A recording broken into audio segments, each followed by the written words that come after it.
সামনেই আলোর উৎসব দীপাবলি। এই দীপাবলি ঘিরে কার্যত আলোকের ঝর্ণাধারায় ভেসে যেতে ভালোবাসে দেশবাসী। তাই ইতিমধ্যে দীপাবলিকে ঘিরে উচ্ছ্বাস বাড়তে শুরু করেছে গোটা দেশের পাশাপাশি কোচবিহারবাসীদেরও। নিজের নিজের বাড়িকে আলোকসজ্জায় সজ্জিত করতে তাই তারা ভিড় জমাচ্ছেন বিভিন্ন বৈদ্যুতিক আলো বিক্রেতাদের কাছে।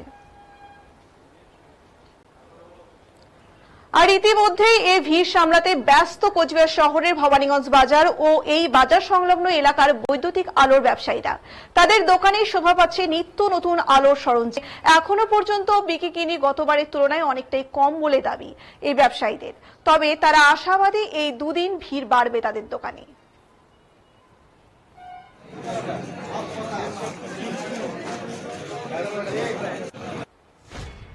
কালী পুজো তো সামনেই চলে আসলো, কিন্তু এইবার আমাদের কাস্টমারের অবস্থা খুব খারাপ দেখতেছি।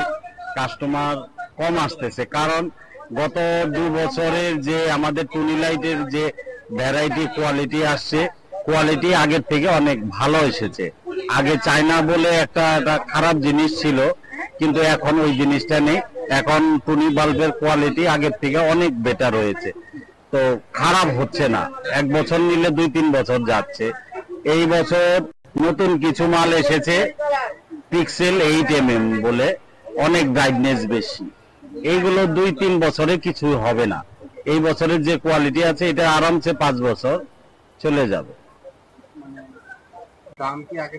দাম আগের তুলনায় কম আছে, দাম আগের তুলনায় কম আছে। এখন মোটামুটি 70-80 টাকার মধ্যে ভালো মাল আছে। আগে যেটা ছিল না, এখন 70-80 টাকায় ভালো মাল পাওয়া যায়। না, ক্রেতা একটু কম আছে। ওই যে শুরুতেই বললাম যে গেলবার যারা নিয়েছে তারা 50% লোক এইবার আসবে আমাদের কাছে, কারণ মালটাই খারাপ হয়নি, মালটা ভালো আছে। সে তো আর আসবে না, যার ভালো আছে সে তো আর আসবে না মাল, যে কারণে একটু কাস্টমার কম আছে। নতুনত্ব কম এসেছে এইবার। রোপ লাইট গুলো আর এই পিক্সেল লাইট গুলোই নতুন এসেছে। আগের বারের থেকে এবছর একটু কমই আছে। আগের বার যে হিসেবে বিক্রিটা ছিল ওই তুলনায় এবছর অনেকই কম। আগে যে হিসাবে যে বাড়িতে মানুষ তুমি লাগাতো, একবারে ধরে নাও 70টা 80টা 100টা একবারে নিয়ে যেত সিঙ্গেল কালার, ওইভাবে ওরকম কাস্টমার পাওয়া যাচ্ছে না। কি মনে হচ্ছে কেন আসছে না? এখন এবছর বিক্রিটা যে কোনো ব্যবসায়, দুর্গাপুজো তো সেম ব্যবসায় ডাউন ছিল, দিওয়ালিতেও সেম ডাউনই আছে ব্যবসা। আগের মতন আগের যে ব্যবসাটা করেছি সেই ব্যবসাটা এবছর পাচ্ছি না। মানে কি মনে হচ্ছে অনলাইনের জন্য? আর কি অনলাইনের জন্য তো মেন সমস্যাটা হচ্ছে। এখন অনলাইনে সবকিছু পাওয়া যাচ্ছে। ইলেকট্রিক আইটেমটা যে অনলাইনে একবার জিনিসটা আনছে, সে পরবর্তী যে একবার ধরে নাও তোমার যে মানে বুঝে যাচ্ছে যে অনলাইন থেকে জিনিসটা আমি দেখছি একরকম, আসছে একরকম, সে ধরো নিচ্ছে না। যে রানিং নিচ্ছে অনলাইন থেকে, সে অনলাইন থেকে আনাচ্ছে, ঘরে বসে পাচ্ছে। এখন বাজারে আসলে ভিড়ের মধ্যে আসবে, 10টা দেখবে, 10টা থেকে একটা নিবে, দাম বেশি হচ্ছে। কিন্তু অনলাইনে তো আমরা অনলাইনে যা দাম আছে তাই দিতে হবে। আমাদের এখানে আসলে পরে একটু দামটা রিজনেবল পাচ্ছে। অনলাইনের থেকে 50-100 টাকা হলেও কম পাবে, কিন্তু ওরা তা করছে না। ঘরে বসেই অর্ডার দিচ্ছে, অর্ডার ঘরে বসেই পাচ্ছে।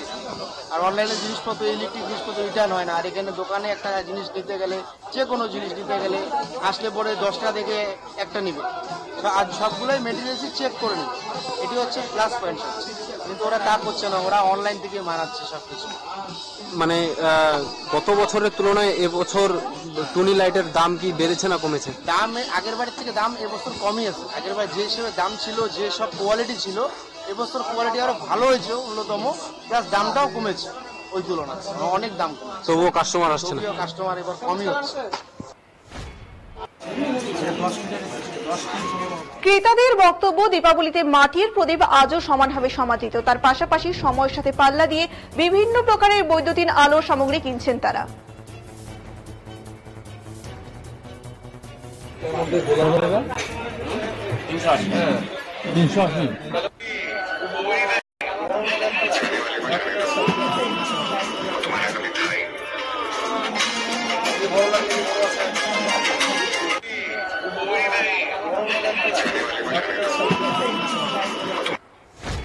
হ্যাঁ, কিনছি।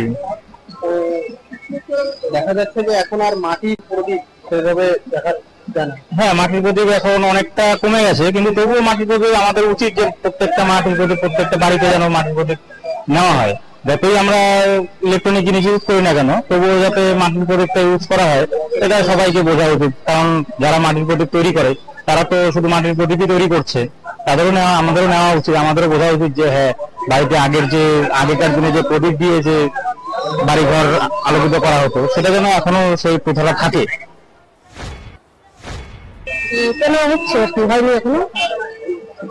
প্রতি বছরই তুমি বাল্বকে হ্যাঁ প্রতি বছর হ্যাঁ প্রতি বছর মানে তুমি কেনেন তো মাটির একটা প্রদীপ, যেটা আগে সবার প্রত্যেকটি বাড়িতে মাটির প্রদীপ কালী পুজোর দিন দেওয়া হয়। এবছর টুনি লাইট আসার পর থেকে এরকম মাটির প্রদীপের আর কি জলটা উঠে গেছে, কিভাবে দেখছেন? কিন্তু পুজোর ক্ষেত্রে তো আমাদের প্রদীপ মাটির প্রদীপটাই চলে, টুনি লাইটটা জাস্ট একটু সাজানোর জন্য, কিন্তু আমাদের যতটা মানে এসে মাটির প্রদীপ দিয়েই আমাদের সাজানো হয়। টুনি লাইটটা জাস্ট কিছু কিছু মানে জায়গায় দেওয়ার জন্য।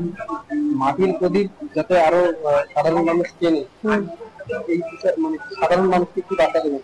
আমি বলবো যে টুনি লাইট থেকে মাটির প্রদীপটাই কেনাটাই বেস্ট, কারণ মাটির প্রদীপ দিয়ে পুজোটা মানে ভালো আর কি।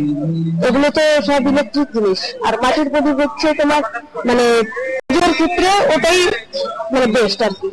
ওটা ছাড়া আমার মতে পুজোটা শুদ্ধ হয় না।